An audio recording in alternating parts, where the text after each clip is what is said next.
Morning, friends and family. John Miller, your Lake Stevens Realtor, coming at you here on a Monday, June 15th, 2020.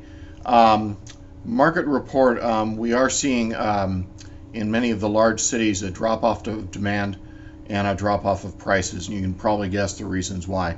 I was reading an article yesterday about migration and migration from large cities, and there's generally three elements that happen when we start seeing that: war, famine, and disease.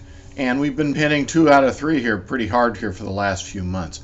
Obviously it's coupled with the fact that with the virus, a lot of people figured out when they were in lockdown that they could work from home. So we are seeing that in some of the large cities. That will start to affect the demand in many of the bedroom communities, the outlying, the suburbs.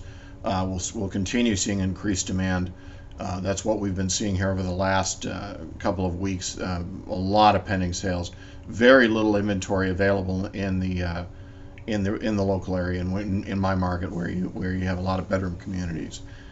So this is obviously the time we'll start seeing that shift. We'll continue to report on that as time goes on, but I think most people could kind of figure that out, that's what you'll see in the large cities, and that will affect the market in the outlying areas. So question today out of Everett, Washington: how do I search for a home? What is the best way to search for a home? And that's a good question. When you get started, maybe you get pre-approved. Now what? Where do I go from here? Generations ago, or a generation ago, my parents' generation, you did search. You went to open houses. You took a Sunday afternoon. You drove around. You looked for signs, and you went to open houses. And many times you bought a home directly from the listing broker. As times have changed and some of the laws have changed, most people tend to use a selling agent for their purchase, and obviously they're very instrumental. Print ads are starting to become a thing of the past. Both, many of the real estate publications or newspaper, we just don't see those marketing dollars anymore.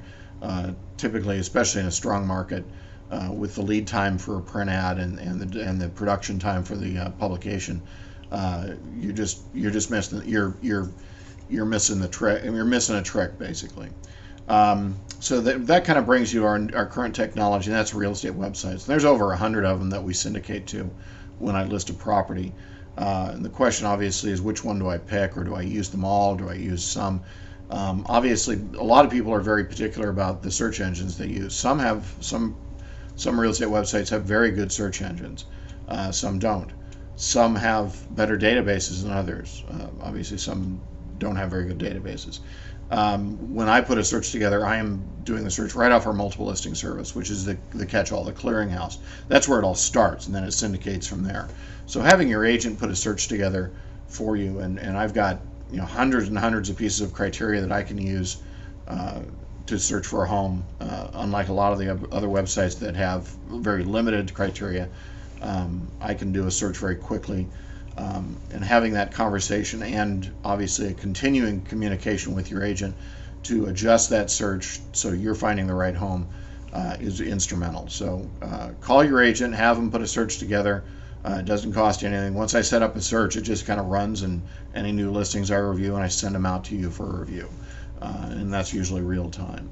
So that's my answer to that question. Interest rates still sitting very low, 3.21%. And if you have any, if you're looking at pre-approved, let me know. I'd be very happy to refer you to a qualified local lender. That's it for this week. Wherever we are, we love you. Stay safe, and we'll see you next week. Bye.